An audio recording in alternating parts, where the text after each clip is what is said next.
Halo, nakwambia umesikia historia ya nani Museveni na huyu mtoto wake General Mpuzi ati wanataka hii bahari ya Mombasa. Wanasema ni yao. Si ndio sasa watu huku Mombasa wamekasirika mpaka wazee wakaya juzi walikutana. Kanituma mimi ati niende kwa Museveni. Hata sasa hivi niko hapa airport.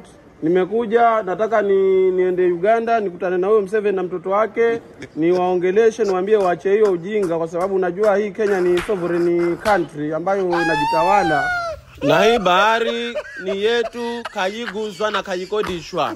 Si ndio risasi gani naogopa wazee wakaya walinipatia ndunguri kubwa ambayo hiyo hata risasi inageuka maji.